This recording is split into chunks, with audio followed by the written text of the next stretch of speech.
All right, well, welcome to Mixed Media. Yeah, welcome. Definitely check out our other stuff on our pages. I would really appreciate it. So today I'll be talking about inflation. So I've talked about this before on the channel. It was actually a quite popular episode, I think, in retrospect.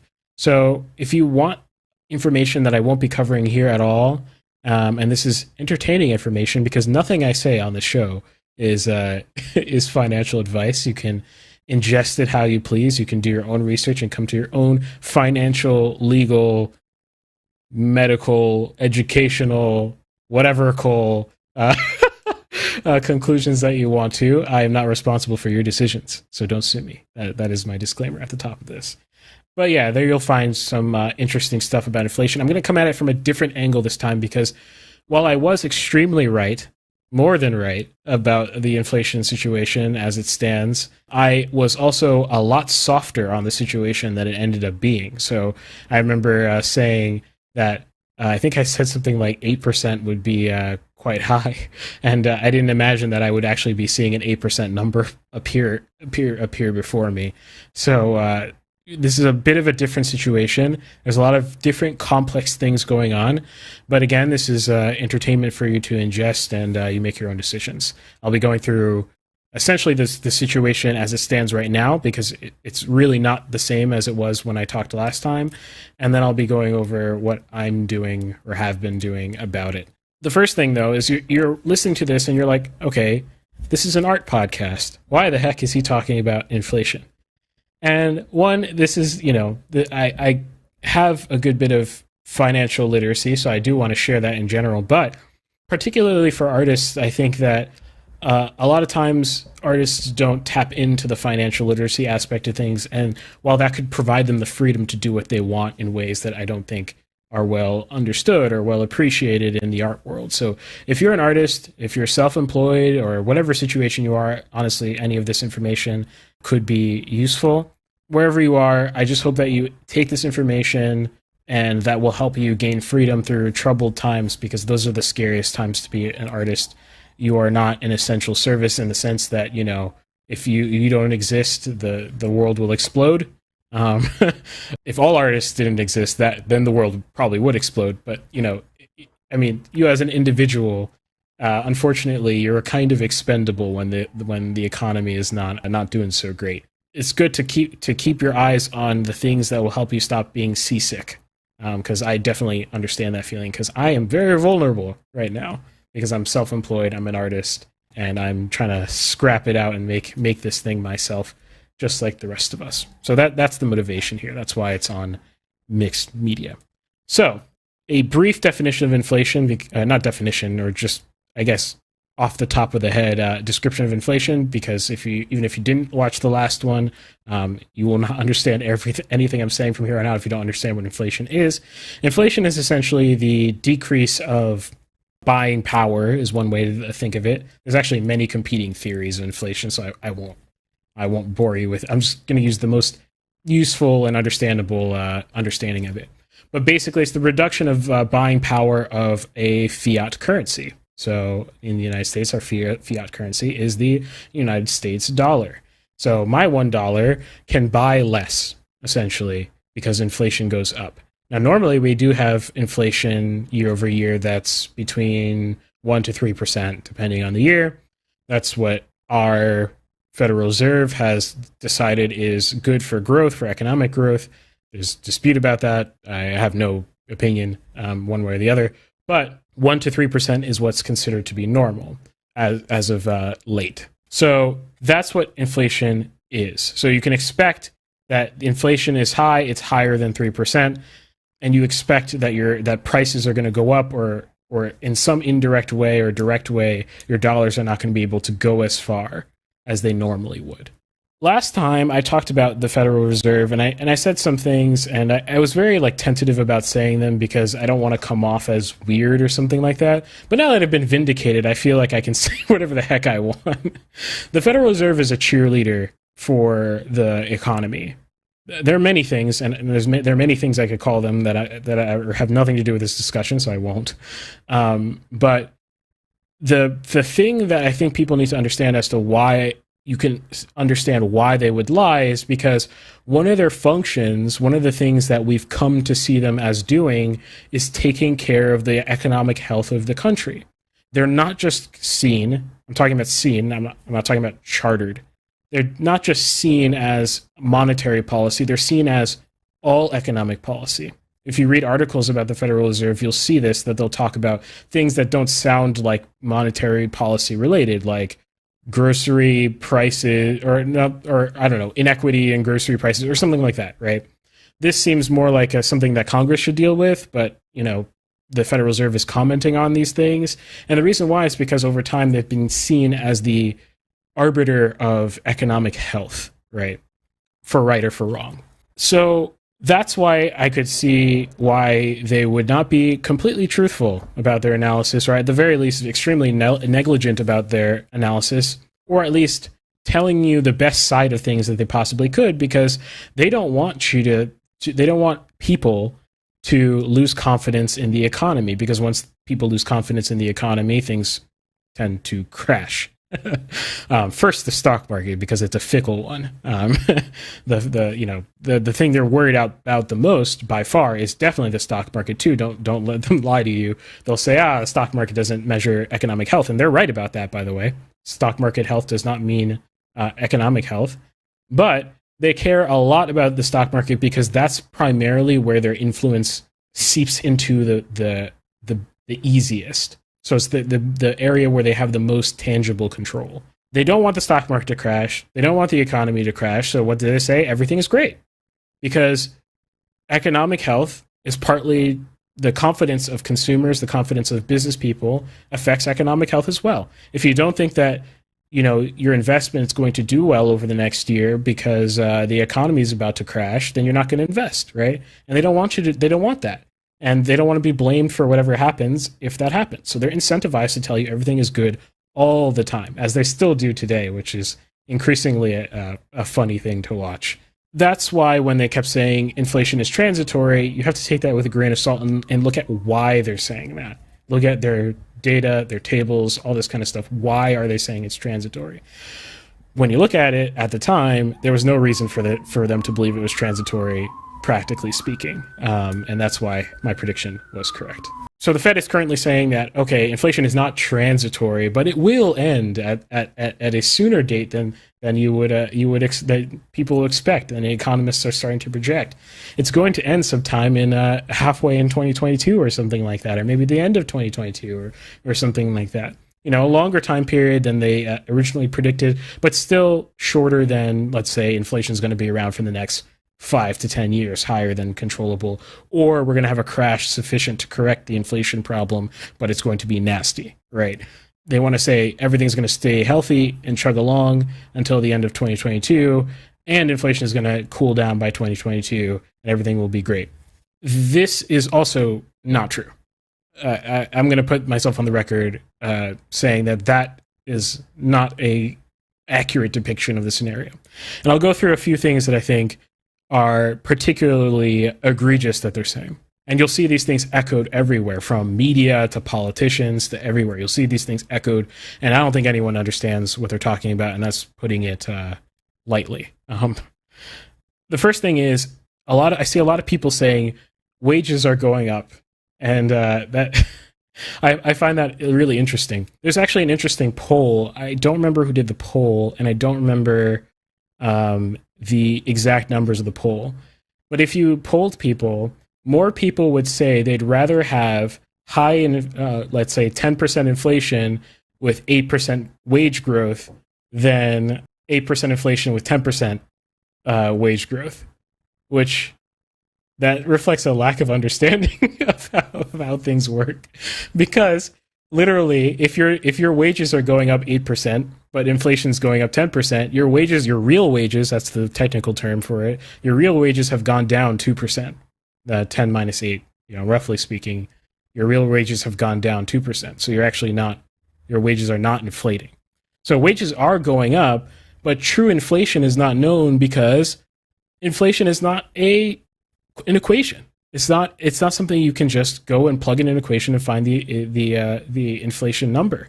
In fact, there are so many different equations that's something that everyone quibbles about all the time, is which inflation equation to use. Right. Isn't there, it depends on like what you put, what's the, I'm trying to remember the term from macroeconomics that I did, macroeconomics theory that I did. And, like, it's what basket you're using. I think it's the term that they use, right?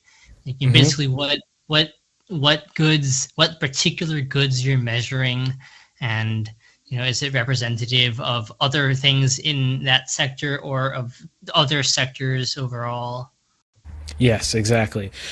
I think part of this misunderstanding comes from misunderstanding on the public's part. I think there's a lot of negligence from people who actually do know better, including the Fed.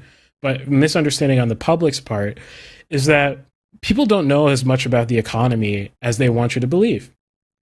This is partly because, and this is more my opinion than, and I think the opinion of many people, but more my opinion than I could say I know 100%.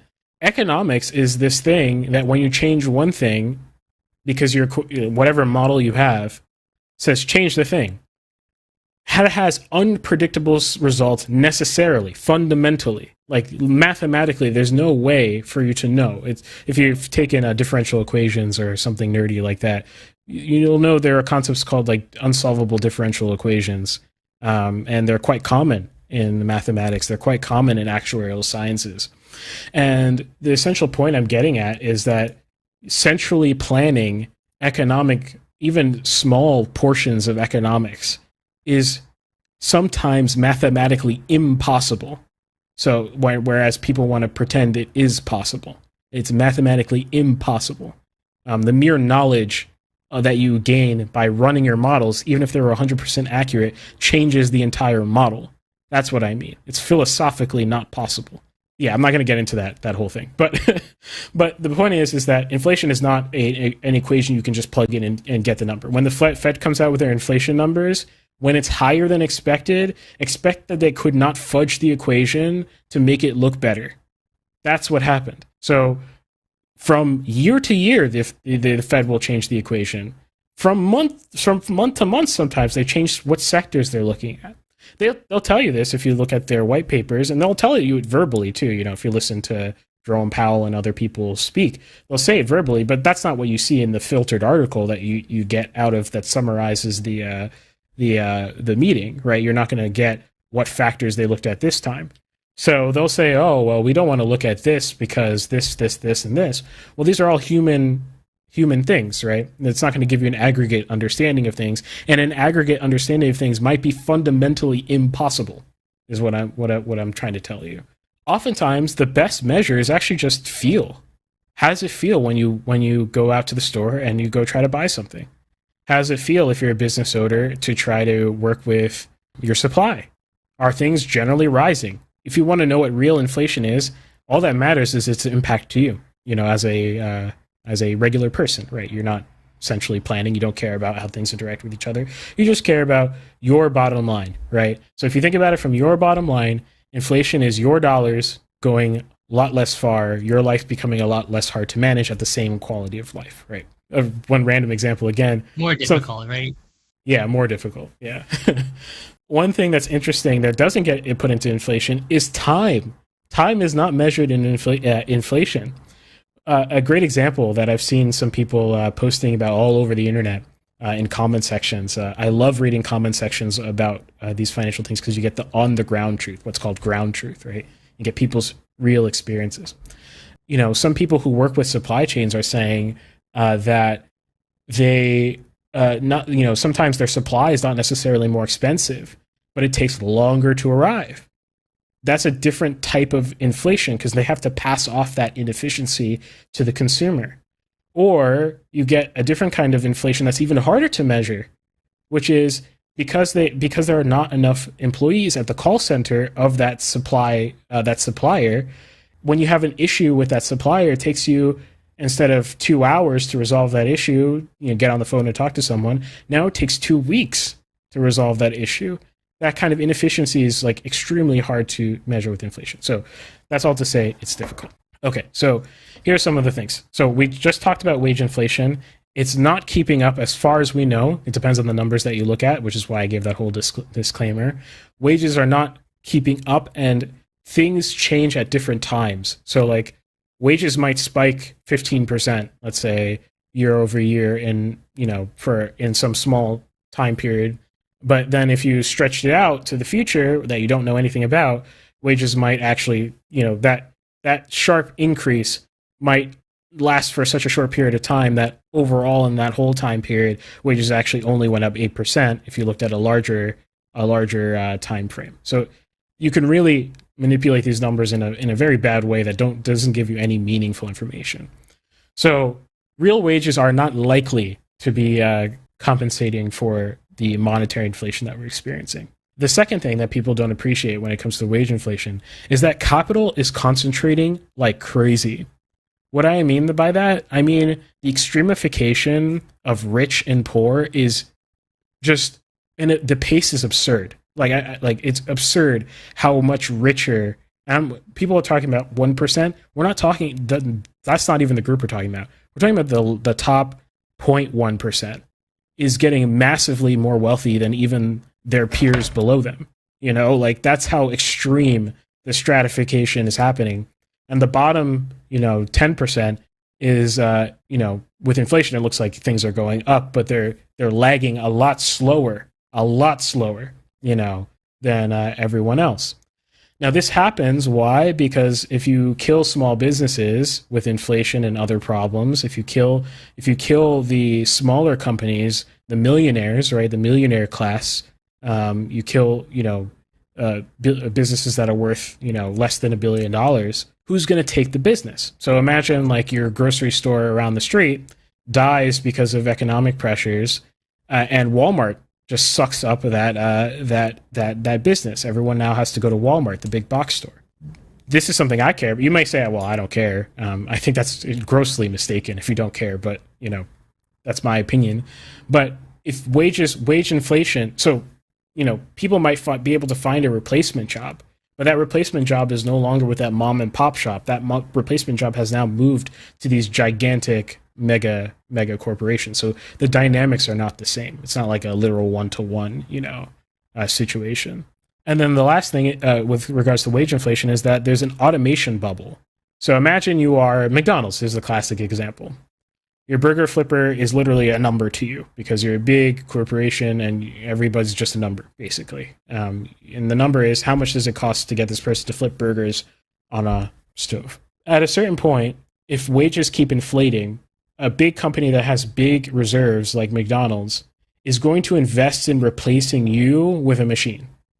It will make more sense at a certain point to take money they would have spent on your wages and also putting up with you and all the things that come with humans, take you and replace you with a machine.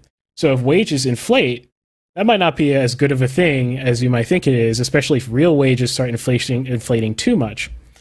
The funny thing is you get this thing called price wage spiraling, which happens when prices go up.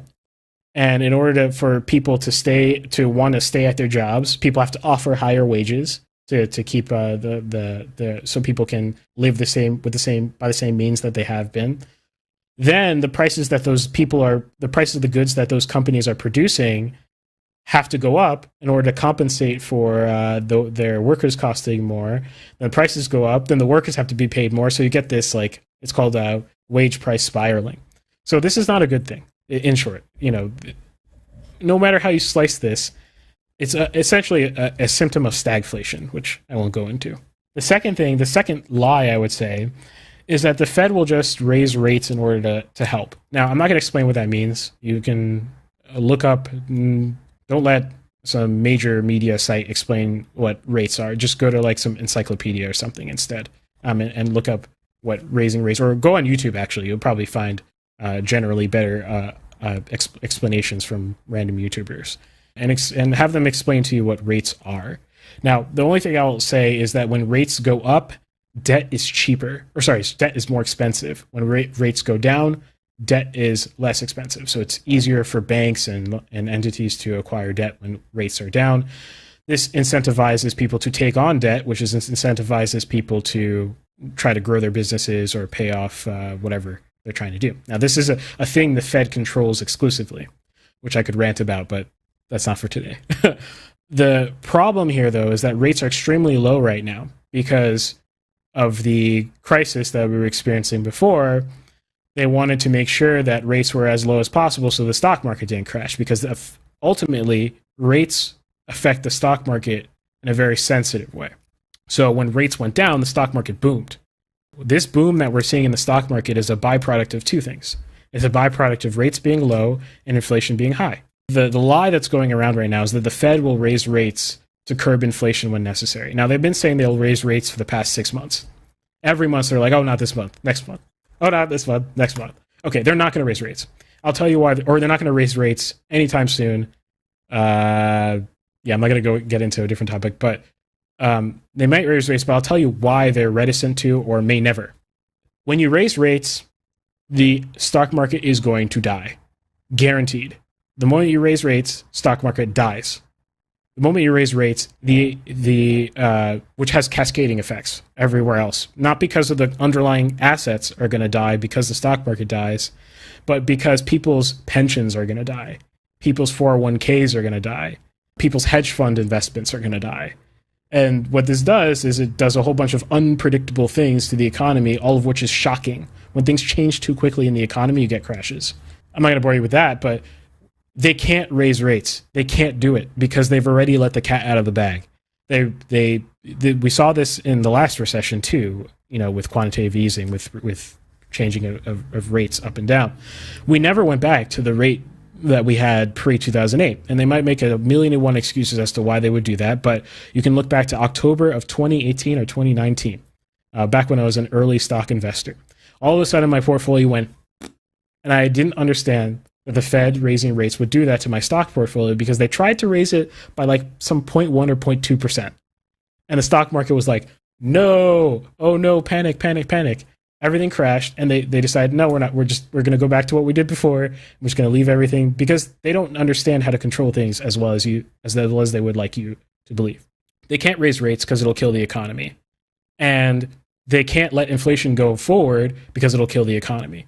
What's the common denominator? The economy dies, right? Either way, it's just a choose your own adventure of which way it dies, which way is better. And it would be better, in my opinion, if they rose rates, but that's not, I'll say, politically advantageous for them at the moment. So that's the rate discussion that is a lie, in my opinion. The third thing is, just buy a house, because houses are inflating faster than inflation. This is my favorite, because it's not easy to buy a house. You can't just up and decide. Ben, if you just decided right now that you want to buy a house to combat inflation, could you just go and buy a house? Certainly not in LA. Yeah, exactly. The funny thing is, these people, I saw this news report where this person said 50% of people are invested in homes. And they're saying it as if that was a protecting thing. 50% of people are not invested in homes. That means half of people have no inflation protection with an underlying real estate asset. Whoop-dee, great. We're in a great situation. Housing is in a bubble. I'm not going to bore you with the details again. I'm going to say that a lot. This bubble may pop at any time. It's very similar, eerily similar at this point to 2008. Not in the cause, but in what the government is trying to do in order to combat it, which is going to end up exacerbating the bubble. So the Fed and Congress is talking about making mortgages easier to acquire, which might sound good because you're like, mortgage is easier to acquire to buy houses that might otherwise have been too expensive. That's kind of the 2008 logic. What you end up with is a whole bunch of bad mortgages. Now, I don't believe it would be as bad as 2008, those mortgages, because no one's going to make balloon mortgages anymore, because that was I think it might have even been the HUD, the urban development, housing and urban development. Urban development. Yeah. They changed some loan structure to allow for people to offer mortgages that had balloon payments in them. That was previously illegal. Then housing prices were going up so much that they said, okay, let's allow for alternative financing to people who might not otherwise have qualified for it, in order to allow people to pay for these homes so that Americans can have access to buying homes. Now, this doesn't work because you get a whole bunch of crappy loans, and then you get the government having to bail out and the economy crashing. Now, we're doing this again. This is being proposed again. I don't think we'll see balloon mortgages or anything like that because that's too taboo since 2008. I don't think it'll be as bad, but we're seeing the same sort of language of, well, houses are becoming too expensive, so we need to make mortgages cheaper. And I don't think that's a very good route to go. Those are the things that I think people need to be aware of as to what to look out for in terms of the lies, in my opinion, lies that are being told about inflation. In terms of what catalysts might make inflation even worse, we have a winter coming that is going to be vicious. This winter, the literal cold. I'm not saying I don't know if it'll be colder than normal. That's not what I'm saying. But the cold of this coming season, it might be the last straw for the global economy. We're already seeing it in Europe. I won't bore you with the details. It's actually a really funny story. Maybe I should have like a finance podcast or something like that. But or maybe that's something I'll do on Mixed Media, like exclusive content. If you guys want it, just let me know. There's stuff happening abroad that has to do with energy, right? Like oil, natural gas, a whole bunch of stuff that I won't bore you with the geopolitics of. But there's a lot of silliness happening. And in this silliness that, again, don't look this up on, mainstream media and expect to get even close to accurate description of what's going on, whether that's negligence or not, take your pick depending on the journalist. What's going to happen here is essentially oil prices are going to go through the roof. Now, we in the United States, we have not experienced that yet because we're somewhat insulated from this until as of late, where we sort of intentionally exposed ourselves to this problem. In Europe, they're already experiencing this problem. Gas prices are astronomical in Europe right now. Now, why I say the cold is going to make this worse is because Europe does not have enough oil or energy in general to get itself through next winter. And I mean that literally. To heat homes. They will end up with enough, but they're going to end up exhausting the global supply of energy to get there. This is something that they're very heated about now ahead of winter, that everyone's arguing about ahead of winter. This is just another inflation problem, guys, because what's going to end up happening is energy is going to inflate. Supply and demand will take over. It's kind of a self-inflicted wound, but again, won't bore you with the details. But, essentially energy prices are going to skyrocket. They're going to try to buy anything from anywhere to prevent a health catastrophe is really what would happen. And a national security problem is essentially what would happen in Europe. And gas prices are going to go through the roof. And that's going to bleed over here because we're also doing a self-inflicted wound right now. We're already starting to see it in gas prices. If you've been driving around and looking at what you're putting in your tank, it's that ain't nothing. If we're looking at Europe as any indication. Now, the second catalyst for inflation is the infrastructure bill. Now, what people don't need to understand is that, and I'm not going to comment on the politics of it. I'm not interested in commenting on the show. But in terms of just being realistic, being real, because that's all we care about, is we care about our bottom line, our pockets, right? This, like I said, inflation is caused largely by monetary policy and money supply. We literally just have so many dollars in. That's really simplifying it. There's all other causes of inflation as well, but we have an increased supply of US dollars. That's pushing the value of the US dollar down. It's just supply and demand. It just leaks into the economy in ways that don't look seamless because that's not how it ever works because our economies are complex, right? So with this infrastructure bill, I recommend that you stay away from anything that is telling you that it pays for itself. That is a fantasy. It does not pay for itself. Now, we've already spent, I think, $9 trillion, I think is the number, since the beginning of the pandemic on various economic relief stuff, right? So you're thinking to yourself, okay, another 1.5 trillion is not that much more. And that's true as a ratio, right? But it's like we have not seen the inflation from the original $9 trillion fully seep into the system yet. As a shorthand, the stock market is essentially absorbing it. So we're not seeing it bleed into all sectors of the economy yet. So adding another $1.5 trillion when you have no idea what's going to happen and you're saying it pays for itself, which is ludicrous.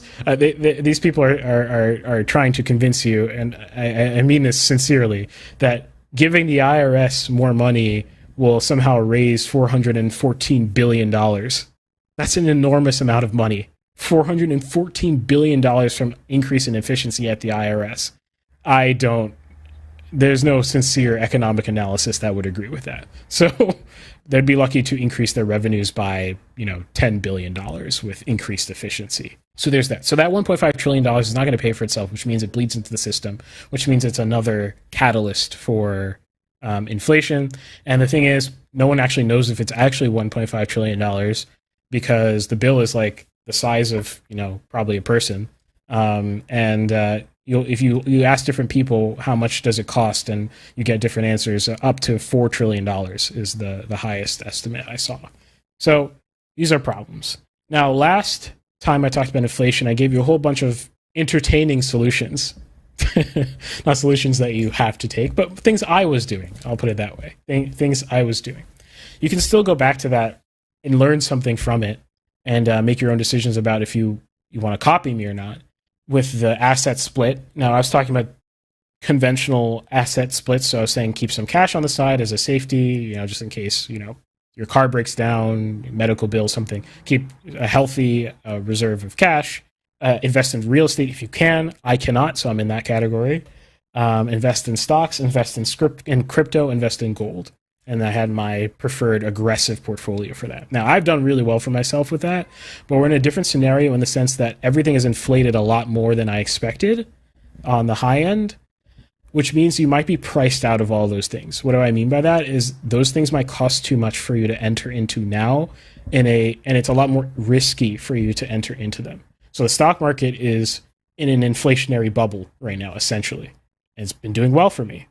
But I cannot say with as much confidence that you should enter now, given that it's in such a bubble, as I was saying that it might be a good idea before, right?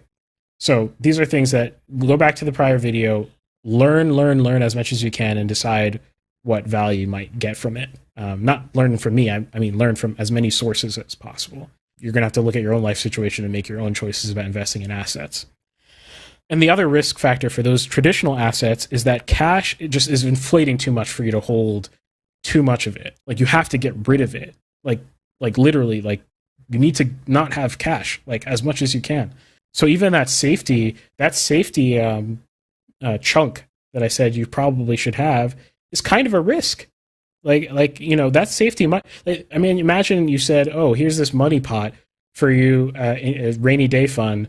But 2 years from now, that rainy day fund might not even be able to cover your emergency, right? So it's risky to hold that cash, in your emergency fund. I still recommend you have one, but understand the kind of thing that we're experiencing right now. Funny enough, I'm in New York. I think from talking to people, I'm experiencing it a lot more than other people are. I think that's what's happening. But my grocery bills have gone up like ridiculously, just on a first-hand, basis. My cost of living has gone up quite drastically thus far. So, your money doesn't go as far even now. So the problem with real estate is it's in a bubble. The problem with stocks is in a bubble. The problem with stocks also is that it's succumbed to monetary policy that you don't control. So if the Fed does decide to raise rates, a year from now, you don't know when they're going to do it. And if you don't know when they're going to do it, it's always a risk to you, right? With crypto, there's a lot of regulatory talks that are quite nasty for crypto. I think it's not as bad as some people think it is in terms of what the regulation might end up looking like.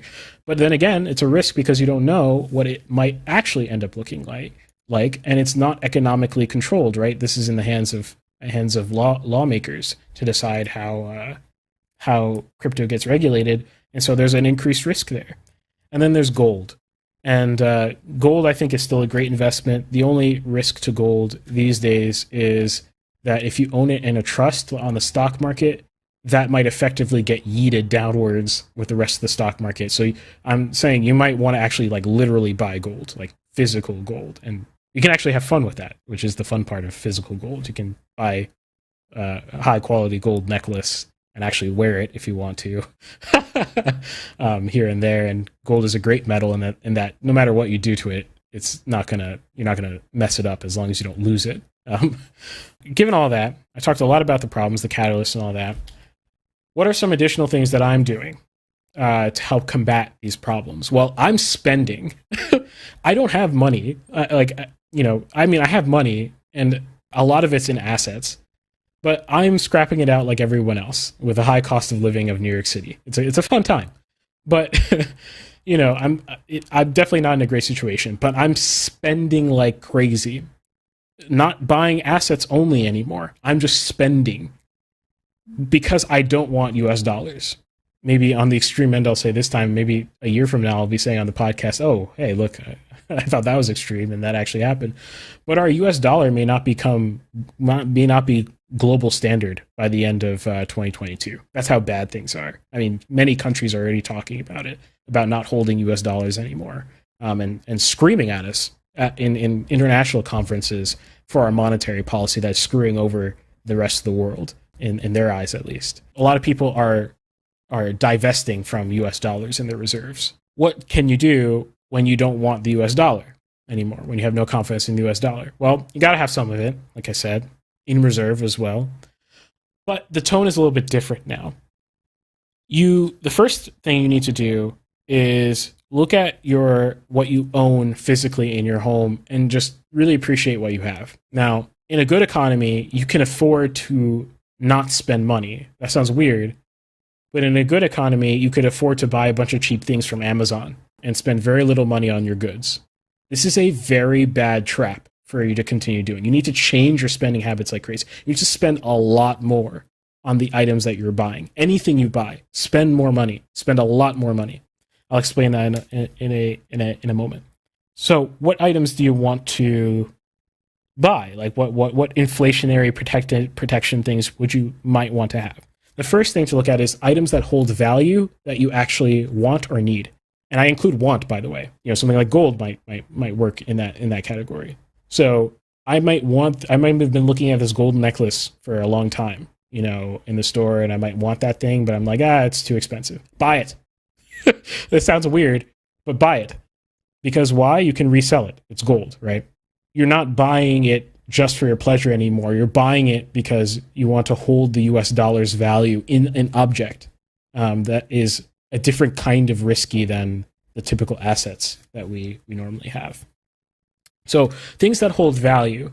Now, I'll give you some examples because I spent thousands of dollars, actually, literally, doing my inflation strategy. So no one can claim that I don't do what I say I would do. And it's been working well for me thus far, everything that I've done for myself. So some of the things I've bought, I bought a cast iron skillet. Some things are expensive, some things are not. So this is not that expensive, but what it is it holds value, right? So it's literally a big chunk of iron, right? So just on a physical level, it's iron, and iron has value as a metal, right? Even if it doesn't have value as a pan, it will always have value as a metal.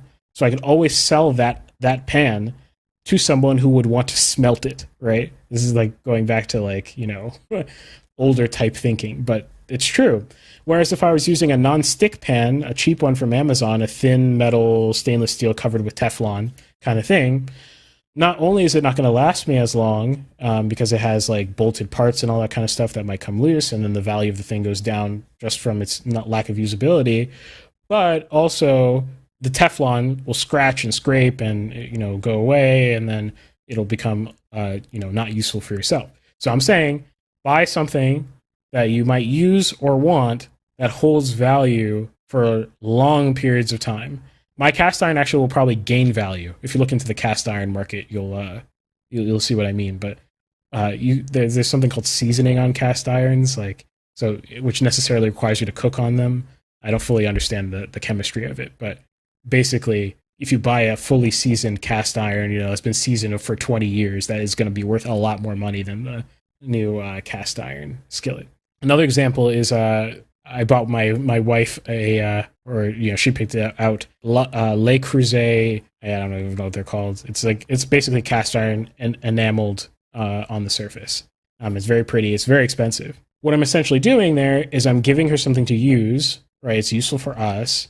It'll make great food. It'll last a long time. It'll last forever. It has a lifetime warranty, which is the golden ticket, right? You're really protecting your value if it has a lifetime warranty. Extremely expensive, though. You might be like, oh man, this is something that only rich people buy, right? And I'm not rich, and I bought it. Why? As a warranty, lasts forever, and the value retains. So if I need in an emergency that money, I can just sell it. It functions as a different sort of emergency fund. But in the meantime, while I have it, I can use it. So it's better than holding on to inflating cash, right? So those are some examples of things that hold value. The second thing that you might want to buy are things that increase productivity and don't break. That's the caveat. An example of this is we bought a food processor for our apartment, and a food processor allows you to chop food, makes food preparation a lot quicker. And I normally wouldn't splurge on a food processor, and I'd be like, that's something for bougie people, if I wasn't trying to spend money like a madman. The reason why is because it increases productivity in our house.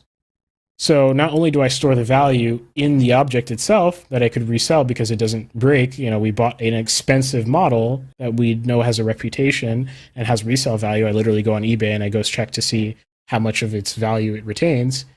I bought that for that reason, but it also increases our productivity, which allows me to do more work, let's say, and bring in more money instead of chopping carrots. It's a different sort of efficiency gain. The last thing is items, if you own a business especially, items that produce or are necessary that you haven't bought yet. So if you're a business and let's say you need a camera, I know Ben's buying a camera as of late. So if you need a camera, buy it now.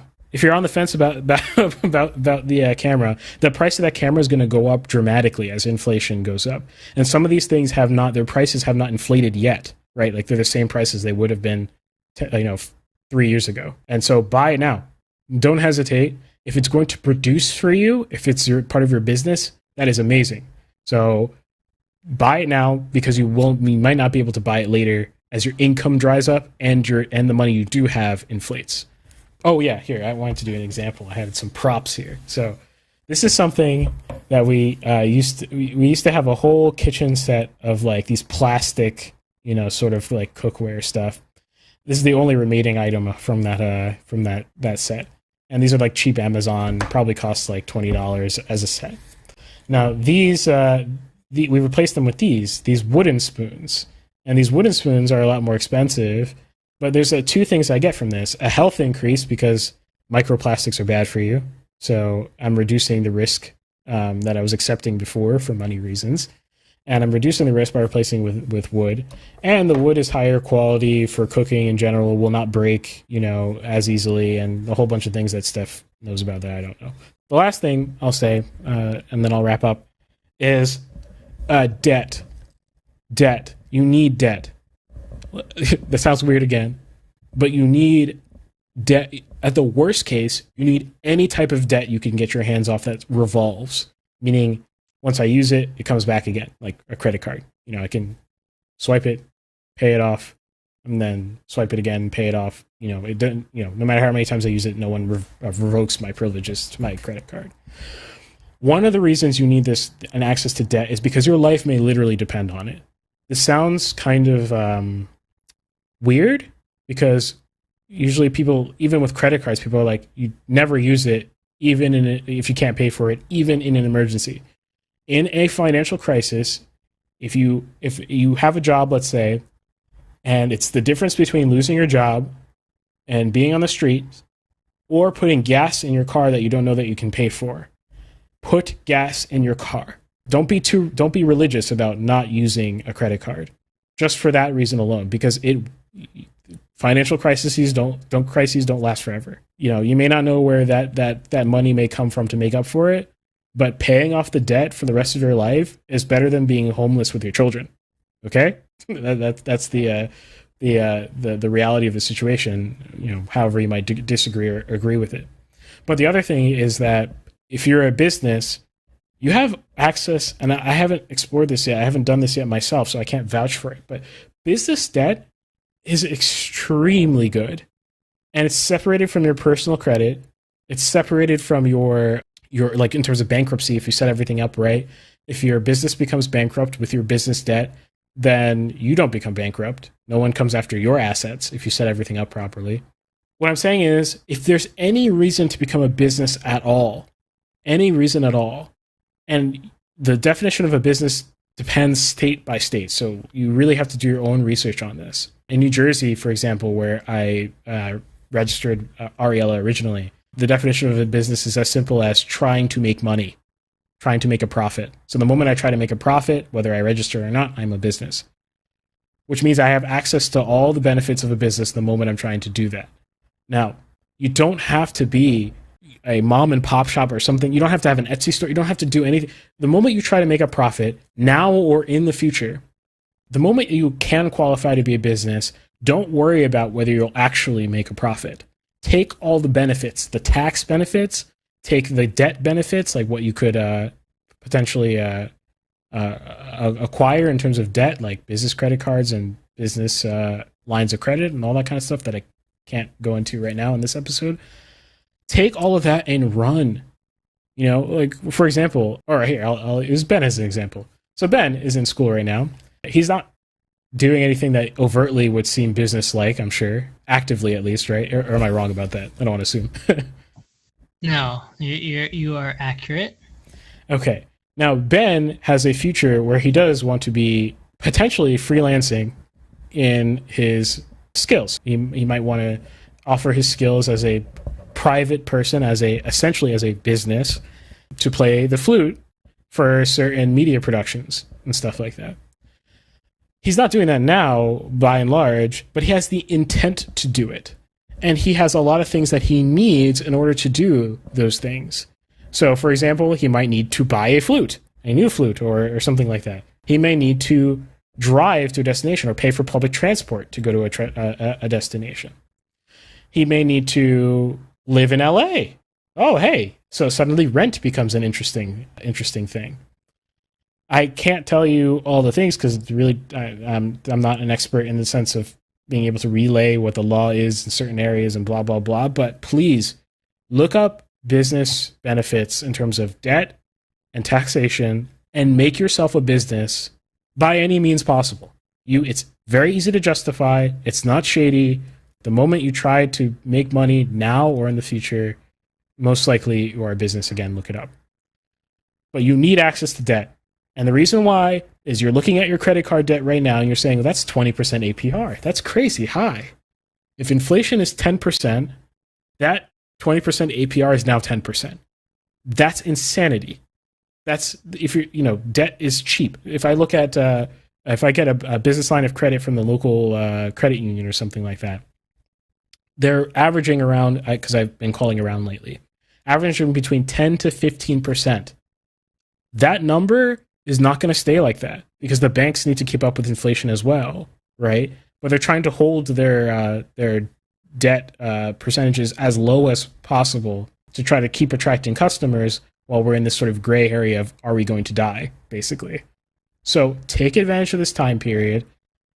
Go find a bank, become a business, do whatever paperwork you need to do to insulate yourself from bankruptcy, get access to debt. And if you are someone like me, a filmmaker, if at all possible, if you need a camera in order to be employed and you don't currently have a camera because yours broke or it's outdated and you don't have the money right now to pay for a $5,000 setup, go become a business, go to your credit union, get a 12% loan. If you can, I mean, we're not in the level yet where this is an emergency, right? So you still have to do the math and make sure you can pay it off. Don't be irresponsible. But that 12% loan is actually 2% for the time being. And that's insane. That's basically free. They're giving you free money. So don't miss up on that opportunity. I never thought we'd be in a time period where inflation would be so high that I would even be saying that loans are effectively 2%. That's free money, basically. So yeah, I mean, that's my rant on inflation. Really, the update kind of came down to things are worse than I thought they would be. So I was thinking about a lot of the things I was talking about last time, and I was like, a lot of these things you can't even do safely anymore or with the same level of confidence anymore. So what are alternative things? And I was thinking about all the stuff I have done. I'm literally looking, I need new shoes. I'm literally looking at buying shoes that I thought I would have no right to own because they'll last me 10 years, right? You know, and I'm looking at buying like $300 shoes, right? That are like basically like they work in most situations, either whether it's being on set and being comfortable or going out on a date with my wife or something like that. They look good, but they're a tried and true company that people have literally owned that model of shoe for 10 years and not had anything happen to it.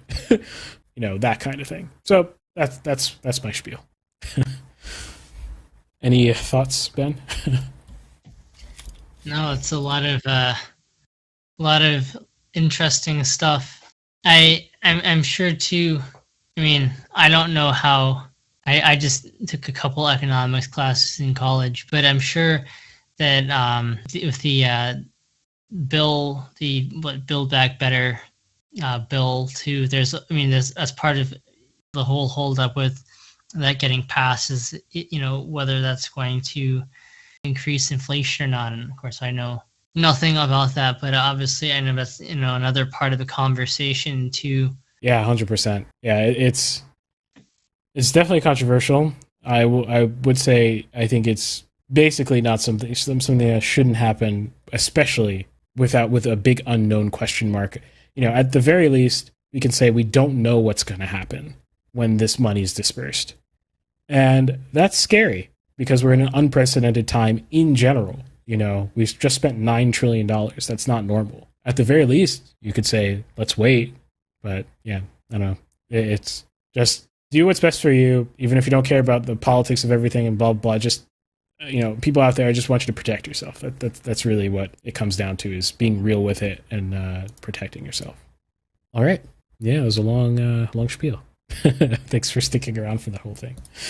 If you want to see the actual live version unedited, if there's some blooper that I take out or some like side conversation I end up removing because it's, you know, distracting or something like that, if there's anything like that you want to see, I think that's the first type of thing I'm going to be posting on our locals page, which I'm shilling right now. So if you want to see all of our raw live footage, it's going to be permanently linked to at mixedmedia.locals.com.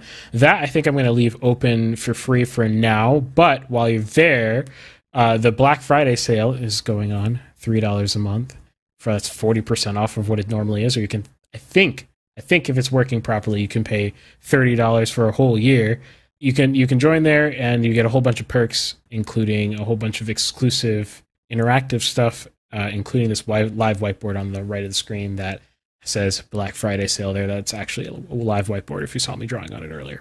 Anyway, those are my plugs.